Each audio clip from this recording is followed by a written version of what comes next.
চতুর্থ অধ্যায় কাজ ক্ষমতা শক্তি। তো একটা মানে ভেরি ভেরি ইম্পর্টেন্ট একটা অঙ্ক,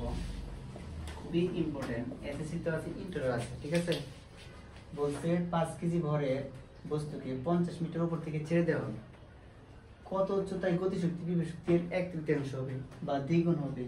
বা বিভব শক্তি গতিশক্তির অর্ধেক হবে, এরকম টাইপ যদি অঙ্ক হয় তাহলে ক্লাসটা খুব ভালোভাবে খেয়াল করো, কিভাবে করবো। হ্যাঁ, তো এইখানে ধর একটা বস্তু, হ্যাঁ, এই বস্তুটা কি, এটি হচ্ছে ভূমি, 50 মিটার উপর থেকে ছেড়ে দেওয়া হয়েছে। কতটুকু? 50 মিটার। তো এতটুকু উপর থেকে ছেড়ে দেওয়া হলে বলছে কত উচ্চতায় গতিশক্তি বিভব শক্তির 1/3 হবে, মানে গতিশক্তি বিভব শক্তির কি 3/1 হবে, এটাই তো কথা, বা ধরো দ্বিগুণই হবে। মানে উপর থেকে নিচে গেলে যখন একটা বস্তু সর্বোচ্চ উচ্চতা থাকে তখন কিন্তু তার বিভব শক্তি সর্বোচ্চ থাকে, কারণ উচ্চতা থাকে সর্বোচ্চ, আর বেগ তো থাকে না, শূন্য। যখন উপর থেকে তুমি নিচে যাইবা তখন কি হবে, তার বেগ বাড়তে থাকবো, উচ্চতা কমতে থাকবে, বেগ বাড়তে থাকবো, উচ্চতা কমতে থাকবে। বেগ যদি বাড়ে আর উচ্চতা যদি কমে, বেগ বাড়লে গতিশক্তি বাড়বো, কারণ গতিশক্তির সূত্র কি, half into M square. M square মানে কি, বেগ আছে, তো যত বেগ বাড়বো তার মানে গতিশক্তি বাড়তেছে, আর যতই কি উচ্চতা কমবো তার মানে কি বিভব শক্তি কমবো, কারণ বিভব শক্তির সূত্র কি, এমজিএস। এমজিএস না, equal to half into M B square equal কত, এমজিএস। উচ্চতা কমতেছে তার মানে কি বিভব শক্তি কমতেছে, তার মানে উপর থেকে নিচে আইলে প্রথমে উচ্চতা কত ছিল, বেশি, বিভব শক্তি ছিল বেশি, যত নিচে যাবো তারপর তখন কি বিভব শক্তি কমবো আর গতিশক্তি বাড়তো না। এমন একটা অবস্থান হইতে পারে না যে যে জায়গায় গতিশক্তিটা বিভব শক্তির কি 1/3 মানে 3/1 গতিশক্তি বিভব শক্তি কত 3/1 হইতে পারে না, আছে তো হইব, অবশ্যই হইব। বা এমন একটা অবস্থান হইতে পারে গতিশক্তি বিভব শক্তি দ্বিগুণ ত্রিগুণ হইতে পারে না, হইতে পারে। তো এই অঙ্কটাই, তো এই অঙ্কের ক্ষেত্রে তুমি প্রথমে কি করবা, ধরে নিবা কি এই জায়গার মধ্যে কি,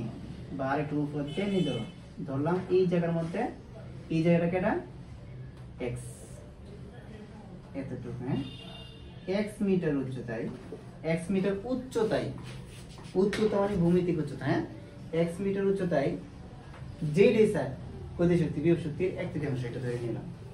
তারপরে আচ্ছা এতটুকু যদি উচ্চতা হয়, হ্যাঁ, উচ্চতা কোন ক্ষেত্রে কাজে লাগবো, ভি ইকুয়াল টু এমজিএস। আর এখানে তো বেগ আছে, বেগ আগের ক্লাসগুলোতে বুঝাইছি, বেগের ক্ষেত্রে সে কতটুকু দূরত্ব অতিক্রম করে এই জায়গাতে আসছে, ওই দূরত্বটা কি এই বেগের সূত্রের ভিতরে বলবো, কারণ বেগের সূত্র কি বি স্কয়ার ইকুয়াল কত, স্কয়ার প্লাস 2as। এখন এসটা কতটুকু, কোন জায়গা থেকে কোন জায়গাতে আসছে, আসতে কতটুকু দূরত্ব অতিক্রম করছে, এতটুকু দূরত্ব অতিক্রম করে তো একটা বেগ প্রাপ্ত হয়েছে। তো সে আসছে কোথা থেকে, এইখান থেকে না, এখান থেকে আসছে না, এখান থেকে তো আসছে। আমি তো বললাম কি x মিটার উচ্চতায় কি গতিশক্তি বিভব শক্তির কে 1/3, x মিটার উচ্চতায় তাহলে আসছে কোথায়, এইখান থেকে আসলো কোথায়, এখানে। তো এইখান থেকে এখানে দূরত্ব কত, এখান থেকে এখানে দূরত্ব হচ্ছে কত, পুরোটা তো 50 থেকে যদি আমি এক্সট্রা বাদ দিয়ে দিই, হ্যাঁ, 50 থেকে যদি x বাদ দিয়ে দিই তাহলে কি এতটুকু দেয় না, এর নাম কি দিলে 50 মাইনাস কত x, এটা হচ্ছে কি, বুঝতে পারছি, এইটা হচ্ছে কি তার দূরত্ব, সে দূরত্ব অতিক্রম করছে, s মিটার দূরত্ব অতিক্রম করে x মিটার উচ্চতায় আসছে, আসার পরে কি ধরে নিলাম এই উচ্চতায় কি গতিশক্তি বিভব শক্তির 1/3। হ্যাঁ, তাহলে দেখো কিভাবে করবো, প্রথমে কি ধরবো, মনে করি x মিটার উচ্চতায় গতিশক্তি বিভব শক্তির কত 1/3,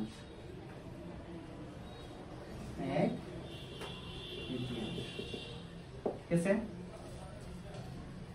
সুতরাং তাহলে এই x মিটার উচ্চতায় আমরা কি বের করব, দুইটা জিনিস বের করব, একটা হচ্ছে কি বিভব শক্তি আর একটা কি গতিশক্তি। তারপর শর্ত মতে কি হবে, এই যে বিভব শক্তি গতিশক্তির 1/3। তো x মিটার উচ্চতায় প্রশ্ন থাকলে বলবা, x মিটার উচ্চতায় সবসময় বিভব শক্তি আগে বের করবে, হ্যাঁ, বিভব শক্তি বিভব শক্তি ভি কত mgh এখন তো h মানে তো আমরা ধরে নিছি x মিটার উচ্চতায় h টাকে x না mgx এটা দিলাম কত 1.0 তা বুঝছেন x কেন দিছি যে এত মিটার উচ্চতা আমি তো ধরে নিছি x মিটার উচ্চতায় জি স্যার গতি শক্তি বিভব শক্তির এক তৃতীয়াংশ হবে তাহলে উচ্চতা তো x দিছি আবার x মিটার উচ্চতায় গতি শক্তি কত আমি জানি না গতি শক্তি e t square half into mv square half into m into sir m এর তো মান আছে g এর মান আছে বসায় দেন x এর মান নেটা হোক না এখানে আমরা বসাই দাম m এর মান বসাইতাম না g এর মান বসাইতাম স্যার কেন যখন আমরা শর্তটা লিখবো দেখবে এদিকে m থাকবে ওইদিকে m আছে শর্ত মতে এটা কি এক তৃতীয়াংশ বা t এদিকে থাকবে b এদিকে থাকতো না তো t এর মধ্যে m আছে ওই সাইডেও তো m আছে m কাটা দিত না এইজন্য কি আমরা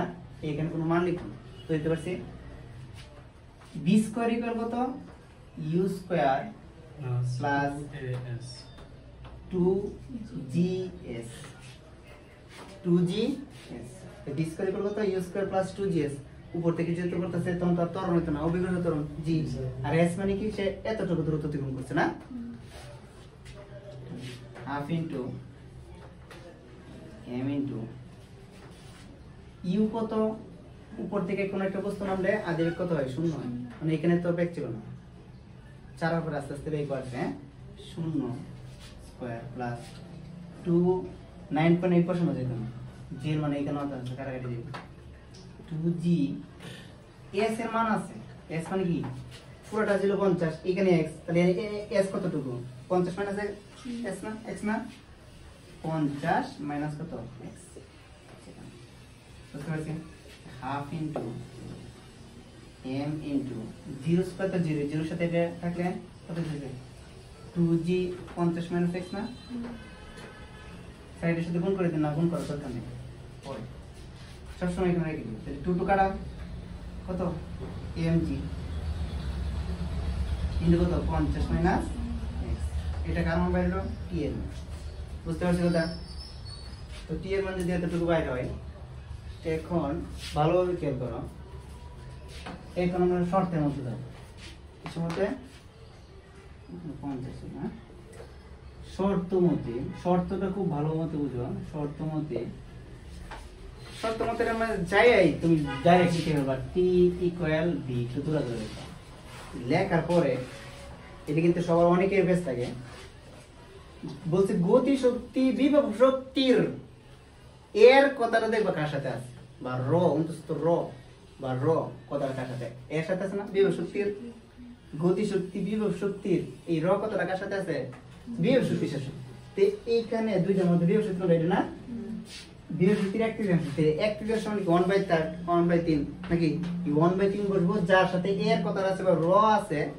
এর সাথে এইখানে কি বলবো 1/3 তা হচ্ছে গতি শক্তি বিভব শক্তির এক তৃতীয়াংশ তুমি যদি ওইভাবে বুঝতে চাও যে গতি শক্তি তো বিভব শক্তির এক তৃতীয়াংশ বিভব শক্তির এক তৃতীয়াংশ 1/3 অনেক সময় ভুল হইতে পারে মানে ফেস লাগে কিন্তু এগুলোর মধ্যে কেন তো ফেস চলে দিলাম তুমি দুইটা আগে লিখবা টি আর বি লিখছি দেওয়ার পরে যার সাথে এর কথা আছে বা র আছে গতি শক্তি বিভব শক্তির তাহলে কি দুইটা লেখার পরে বিভব শক্তির সাথে র আছে না এর আগে কি 1/3 এই যে বলছে গতি শক্তি বিভব শক্তির দ্বিগুণ তো বিভব শক্তির দ্বিগুণ রটায় বিভব শক্তির সাথে এখানে কি হলো 2 হলো বলছে বিভব শক্তি গতি শক্তির কত অর্ধেক তাহলে এটা বসানো বিভব শক্তি গতি শক্তির এই যে গতি শক্তির সাথে এর আছে কথাটা তাহলে এইখানে কি অর্ধেক মানে কি হাফ না এইটা কি শর্ত আশা করি বুঝতে পারছি না বুঝে আবার দেখো ভিডিও এখন কথা হচ্ছে বা t এর মান তো আছে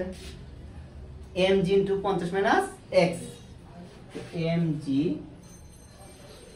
সরি mg * কত 50 মাইনাস x আর এদিকে হাফ 1/3 v এর মান কত mgx ঠিক আছে mgx বা এইখানে mg গুণ হিসেব আছে এদিকে কি ভাগ না mg কাটা যেত না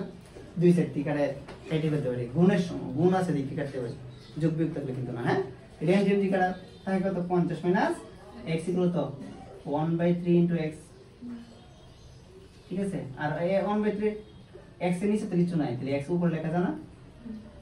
x থেকে x আর এমজি কাটা। হ্যাঁ, বা আমার তো x দরকার, কত দরকার, আমার যদি x দরকার, আমরা আর গুণ করতে হবে না, আর গুণ করলে কিন্তু এটা পুরোটা নিচে কি আছে মনে মনে এক আছে, আর গুণ করলে কত হয় x থেকে x, আর 50 এর 3 গুণ করলে 150 প্লাস আছে মাইনাস x এর যদি 3 গুণ করি 3x, বুঝতেছো নাকি? অথবা যদি আরো বুঝতেছো তাহলে কি x থেকে x থেকে x আর কত 3 ইনটু কত 50 মাইনাস x, বা x ইকুয়াল তো 150 minus 3 into x 3x minus 3x যদি এদিকে আসে প্লাস 3x ইকুয়াল কত 150, বা 4x ইকুয়াল কত 150, বা x ইকুয়াল কত 150 বাই কত 4, সুতরাং x ইকুয়াল কত 37.5 নিতে কত, অর্থাৎ কি 37.5 মিটার উচ্চতায় কি হবে, এই যে যা লিখছিল লিখে দিন, গতিশক্তি বিভব শক্তির 1/3 হবে। এটা কিন্তু অবশ্যই লিখে দিন, দেওয়া বলছি কিনা আবার বলতেছি একটু। মনে করি সবসময় যদি বলে কত উচ্চতায় গতিশক্তি বিভব শক্তি দ্বিগুণ হবে, ত্রিগুণ হবে, অর্ধেক হবে, 1/3 হবে, 1/4 হবে, প্রথম কাজ কি মনে সবসময় মনে করবে 1 মিটার উচ্চতায় কি গতিশক্তি বিভব শক্তি জি দিছে ধরলাম। তারপরে কি এই 1 মিটার উচ্চতায় প্রথম আগে কি বিভব শক্তি বের করব, বিভব শক্তি mgx ছিল, আমরা তো হিস্ট্রি x করছি, মানে 1 মিটার উচ্চতায় x বুঝতে পারছি। তারপরে গতিশক্তি বের করব, গতিশক্তি আসছে কিন্তু উপর থেকে, গতিশক্তি t ইকুয়াল কত half into mv square, half into m b square equal to u square plus 2gs, আমরা জানি তো u square plus 2gs, s টাকে সে কতটুকু দূরত্ব তুমি করে 1 মিটার উচ্চতায় আসলো, এই দূরত্বটা এখানে কি লিখলাম 50 মাইনাস x, ঠিক আছে। তারপরে এটার সাথে মান বসালাম, ঘটন তো বুঝে পিছনে দেখছো। আবার কি পরে এটা হলো আমি বলছি এখানে m আর g এর মান থাকা সত্ত্বেও আমরা লিখব না, মান থাকা সত্ত্বেও আমরা কি লিখব না, কেন? এই যে ওইখানে কাটা যাবে না, কাটা গেলে পরে লিখবা, আর কাটা গেলে অনন্ত এই যেমন করে লাভ আছে। তারপরে এইখানে বিশেষ করে মেইন জিনিসটা t আর v লিখবা, লেখার পরে কি দেখবা কার সাথে এর কথাটা আছে, গতিশক্তি বিভব শক্তির এর কথাটা আছে বিভব শক্তির সাথে, এই জন্য বিভব শক্তির সাথে 1/3। এইখানে বিভব শক্তি গতিশক্তির অর্ধেক, গতিশক্তি কত, গতিশক্তি চলে এইখানে অর্ধেক হইতো, বুঝতে পারছি কথা। তারপরে মান বসা দিল, তার এই কোনটা বুঝছি, ঠিক আছে। এই হচ্ছে তোমার এই অঙ্ক, তো এই দুইটা অঙ্ক তোমাদের কি বাড়ি কাজ থাকবে, আর এটা 3 বার বাড়ি কাজ, ঠিক আছে। তাহলে তো 2 নাম্বারটা যে কত 3 অঙ্ক নাকি এখানে, ও 2 নাম্বার, এইটার উত্তর দেখবা যে তুমি করবা, আগে তুমি নিজে করো, করার পরে উত্তরটা মিলাও, এর আগে ভিডিওটা দেখবে না, ঠিক আছে। দেখো উত্তর হবে 14.67, এটা দেখবা 16.67 মিটার হবে। হ্যাঁ, দুইটার উত্তর তোমরা লিখে নিয়ে যাও, এই দুইটা বাড়ি কাজ, ঠিক আছে। তো এই দুইটা তো বাড়ি কাজ, সাথে আরেকটা বাড়ি কাজ আছে, এখানে 5 কেজি জায়গা দিবা হইছে 3 কেজি, হ্যাঁ, আর এখানে 50 এর জায়গায় দেব হইছে কত 60 মিটার। আরেকটা অঙ্ক করবা, 3 কেজি জায়গা দেব হইছে 6 কেজি, আর এখানে দেব কত 100 মিটার, ঠিক আছে। মানে প্রথমটার সাথে প্রথমটা আর দ্বিতীয়টার সাথে দ্বিতীয়টা দিয়া আরো 3টা অঙ্ক করবা, করার পরে তাহলে এই টপিকটা শেষ হবে। এখানে যেমন উপর থেকে নিচে পড়লে কত উচ্চতায় গতিশক্তি বিভব শক্তির অঙ্কগুলো করাইছি, দ্বিগুণ হবে ব্যয় হবে।